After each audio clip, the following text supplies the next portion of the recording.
G'day fellas, welcome to the Forming Men Podcast Season 1. I'm Jon Tyson, a pastor and author in New York City, joined by my friend Jefferson Bethke, a writer and teacher over in Hawaii. And we are talking about the challenges of what it means to be a man in our cultural moment, as well as what it looks like to be formed into the image of Jesus. Thanks for joining us for Season 1.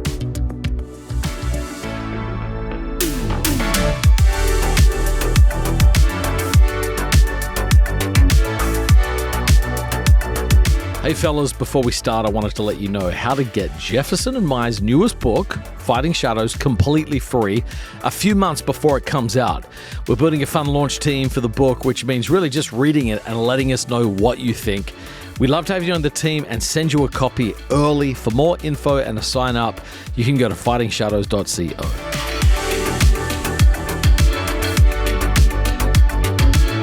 Hey guys, welcome back to the Forming Men Podcast, Season 1. This would be Episode 2. And man, we loved hearing what you guys thought from Episode 1. We're really excited about the journey we're going on, and it seems like you guys are as well. For Episode 2, as we alluded to last week, we want to talk about specifically kind of the in-house problems now. And what we mean by that is we are American Christians in the West, post-1950 modernity. And we want to talk about what does that mean for our masculinity. I'm sure there's been some helpful things to it, but there's also been a lot of hurtful and harmful things. Or maybe another way to think about it is, are we aware of the water in which we are swimming in as Christian men post-1950, post-1980 in the Western church? And how has that deformed our masculinity? And so we want to go through a couple points on ways that we think it has done that. And hopefully it'll give you something to sit on this week just to, again, look in the mirror. And so I want to just say one last encouragement or one last maybe word of advice on how we're doing this podcast before I toss it to Jon. And that is, again, as a reminder, the first 3, 4, 5 episodes or so will be us looking in the mirror. So you have to be aware that's the work we're doing. There will be a heavy level of critique and kind of deconstruction or pulling the pieces apart, to look at them, to look at how was the house built? Is there anything else we would like to remodel? Is there something we would want to take out? Do we want to swap out the bathroom? Do we want to change the paint on the walls? And so that's what we're doing right now in Episode 2 in regards to American Christianity. So we want to explore the historical, the theological perspectives on masculinity within Christianity. And a lot has happened in the last 50 to 70 years in regards to just, again, the water we're swimming in. So Jon, maybe start with us on a point you made quickly in Episode 1, which is kind of the one big problem within the church is that we're just told to be nice and that's like the highest aspiration, but maybe unpack that a little bit more and what that means, and then we can kind of cascade down from there. Yeah, if you were to take a typical Christian movie, okay, so there's going to be a movie and it's going to be made by a Christian studio of some kind. Now, this is not maybe today because things are catching up, but you think historically, Dad's going to be a pretty nice guy, a little zany. Dad's going to struggle with private issues, but nothing too wild. He's going to be slightly overwhelmed by his kids he can't quite understand and control.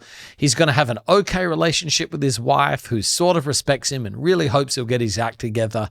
And Dad's just like having a bit of a tough time with his life. And that's sort of like the image of the Christian dad. He's like a busy yet bored, overwhelmed suburban guy who's buried his dreams under obligation and is just grinding it out. And when he comes alive, he's going to tuck his shirt in and he's going to smile, and it's going to end with the family in a pew with his arms around them, all smiling and worshiping together.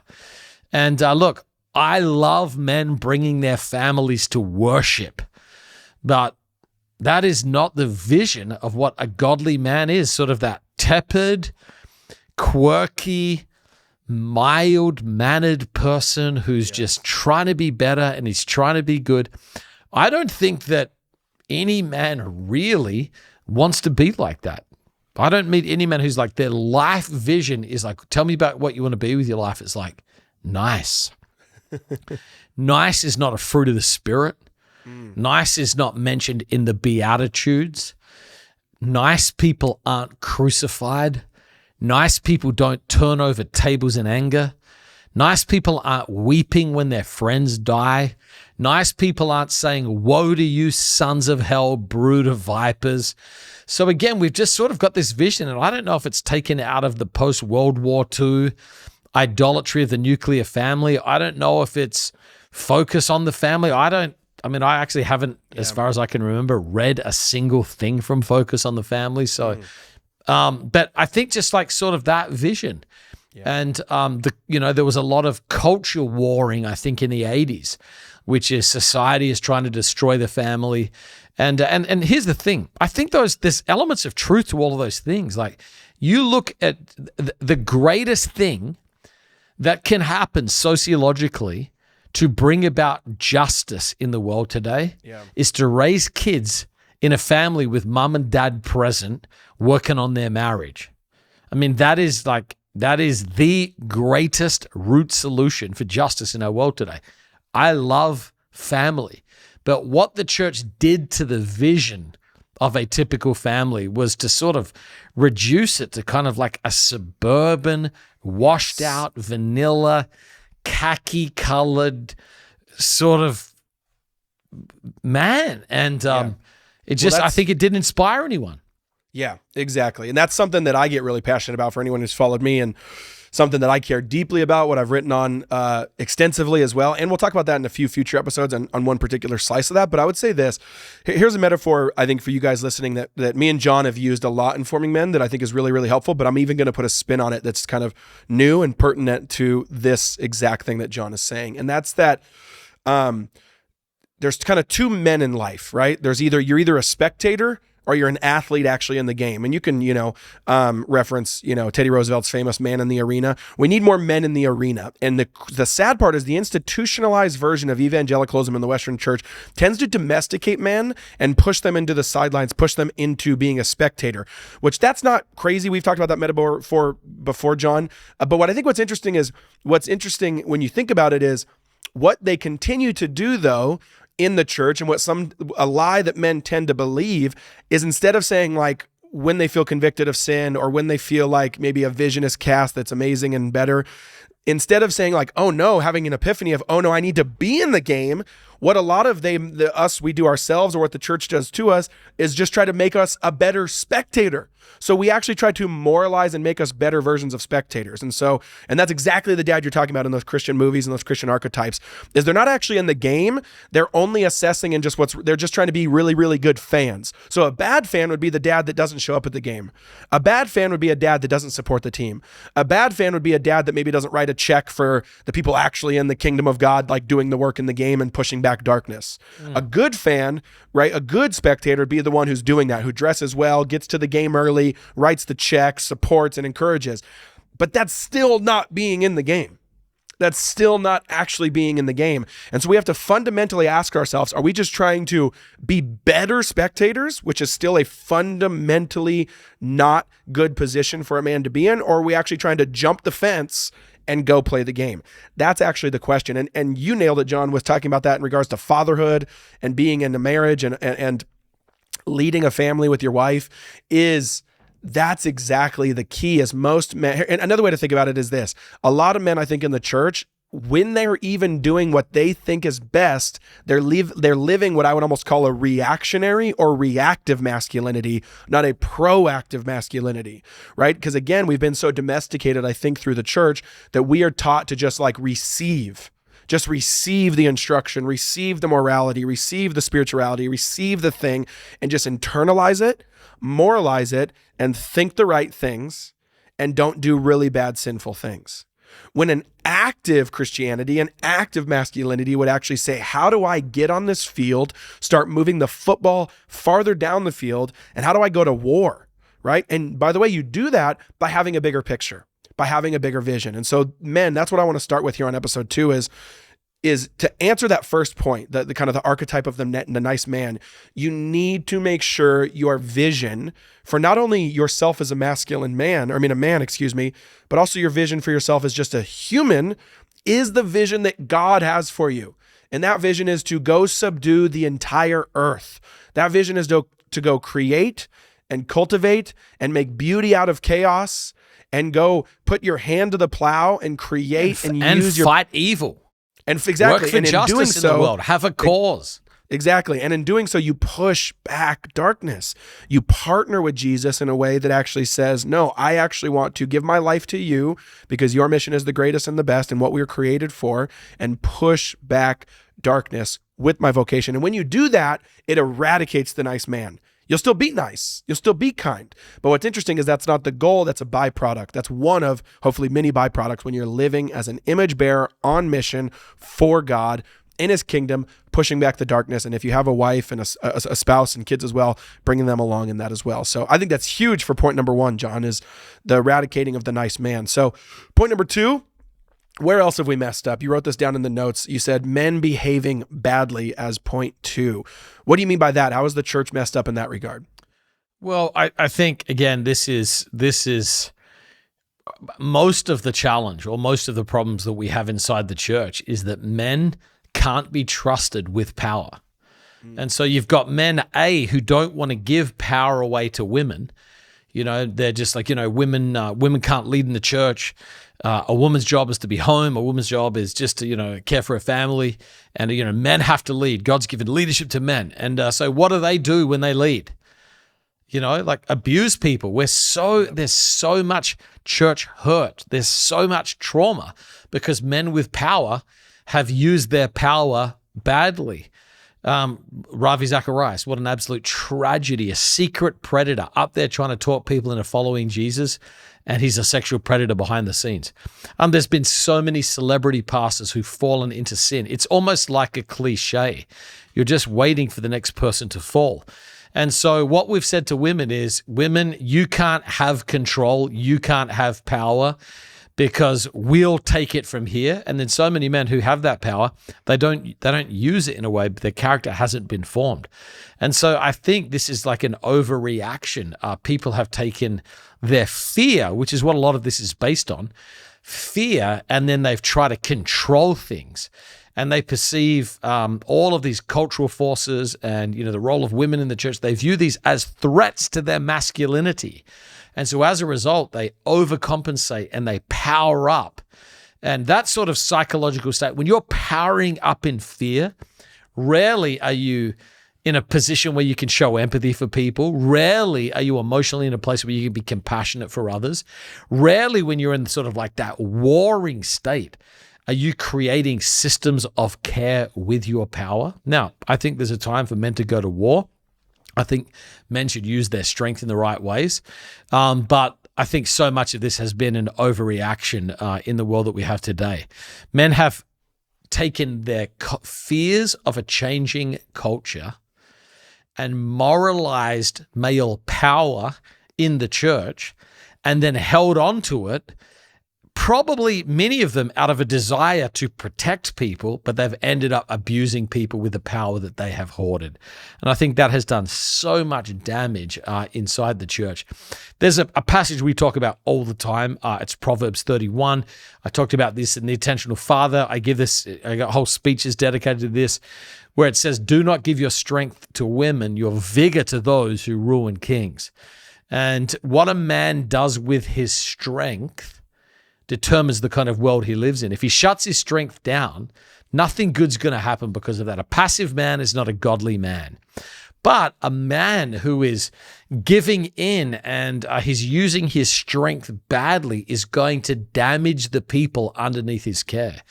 And that's why at the end of that passage, it says that you are to speak up for the oppressed. A man is to use his strength to protect others.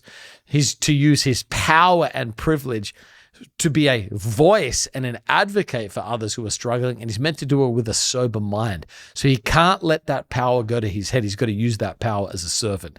And what's so tragic, many commentators think, by the way, this comes right before the Proverbs 31 woman. Many people think this is a critique of Solomon's rule.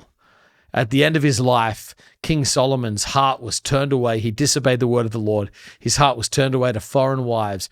And instead of using his capital, his resources, his finances to build out a foundation for the kingdom of God for generations to come, he built high places to honor the God of his pagan wives, which became stumbling blocks for generations that would come behind him.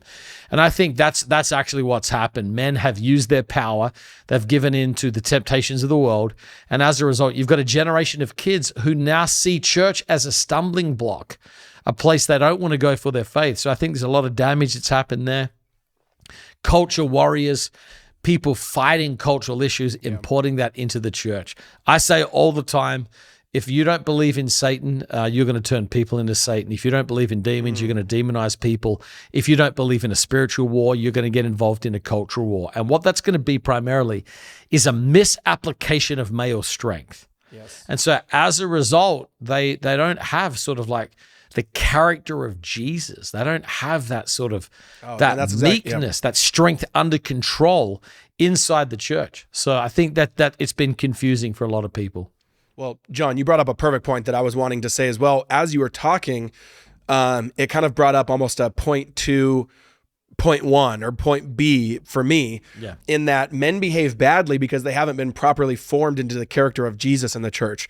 And so that's an interesting conversation as well. I remember growing up, having enough church context, and certainly in my young adult years in college and in my 20s, I felt like so much of my masculinity was wrapped up in not sinning rather than trying to be like Jesus. Does that make sense? Now, of course, there's a season, where, you got to do triage, and you're just like trying to like survive out there and say no to sin and lustful passions and desires, etc. But what's interesting is we've made that the pinnacle, the zenith of the pyramid, I think, to a lot of men, whether that's the message that's been communicated consciously or unconsciously. I feel like a lot of men seem to articulate that, whether they realize it or not, that the goal of the Christian life to them is just to not do a bunch of bad things, right? Just make sure I don't have an affair, make sure I'm not looking at porn, make sure I, love my kids well enough and then just present. And again, it's kind of back to that spectator analogy, rather than like, no. An athlete trains for the positives, not just tries to get away from the negatives, right? It's almost like flying a plane. Like, how weird would it be if I was a pilot to spend my entire life in the air saying, don't crash, don't crash, don't crash, don't crash? No, right? You know that just by actively pursuing and training all levels of being excellent at your job or your vocation, being a pilot, or in our case, being a man, meaning training and becoming the person of excellence, the person that smells like Jesus, looks like Jesus, talks like Jesus, then you won't crash, or at least you have less likelihood of crashing, right? Yeah, and I think that's an interesting point. Do you feel like you see that as well? That it seems to me like a lot of us, because then it becomes a self-fulfilling prophecy. If you only think about crashing, then you crash. But if we concentrate on becoming like Jesus in spiritual, deep, formative ways, his character, because again, you cannot have an affair, you cannot look at porn, but do people like being around you? That's a huge point as a man. Do they want to be around you? What's your emotional field? Do you feel like you sense that too, or see that we should spend more energy on the formational side and that we haven't done a good job of that? Well, yeah, I definitely do, because what we've done is we've created a kind of legalism inside the church that I think has been demoralizing for a lot of men. It's been demoralizing for a lot of women too. So we end up saying like the term biblical masculinity. Yeah. Biblical masculinity often looks like, cultural versions of masculinity. So all the people rallying for biblical masculinity, it's amazing how much that biblical masculinity looks like late modern American macho culture. Yeah. Do you know what I mean? And so I think that's really, it's put a lot of people off because there's been those external trappings of masculinity. Whereas I think what Jesus puts the emphasis on is deep character and the formation of the culture of the heart. So I've said this before, some of the strongest men I've ever met. I've met men who are jacked, who, can handle themselves in the field, like every cultural stereotype of weak character. And I've met men who would not have like traits of masculinity, perhaps, slightly effeminate would be language that those men would use to describe them, who are the strongest, most formed, character-filled people I've ever met. I think the main issue that the invitation that we want to put people into is like, not you have to go through, here's what a biblical male is. If you go through these legalistic filters that we put in place, that we say are biblical masculinity, then once you pass those tests, you can become a disciple of Jesus.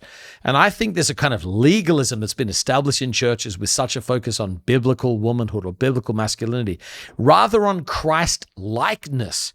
And the truth is, there's been so much damage that's come out of the biblical masculinity camp, actually heartbreaking abuse and character failures. We've had, as many people have fallen in that camp as pastors as have fallen in like the hyper faith, radical celebrity Pentecostal world. And here's the point I'm trying to make. If you get the emphasis on the wrong thing, we set cultural standards. You have to live up these to be included. Now we are going to add another layer on top of the gospel. It creates a kind of legalism that demoralizes people. And I think in many ways, that's why a lot of millennials, I think a lot of Gen Z have not embraced that vision. They're looking for something beyond cultural masculinity imputed into the church, creating a kind of legalism where they feel like there's no place to be a man that's slightly different than those cultural standards. Amen. Amen. So as you listen to this, guys, I want to give some takeaways again for this episode as we close out. And that's, the two big points we were trying to make there. And again, with the point 2B is these different versions of kind of an unhealthy vision of masculinity that we've picked up, either explicitly taught or just picked up because of the culture we've been around in a lot of Western evangelical kind of modern Christian spheres. And again, if none of these resonate with you, that's amazing. That's great. Then maybe you just haven't been in those spaces.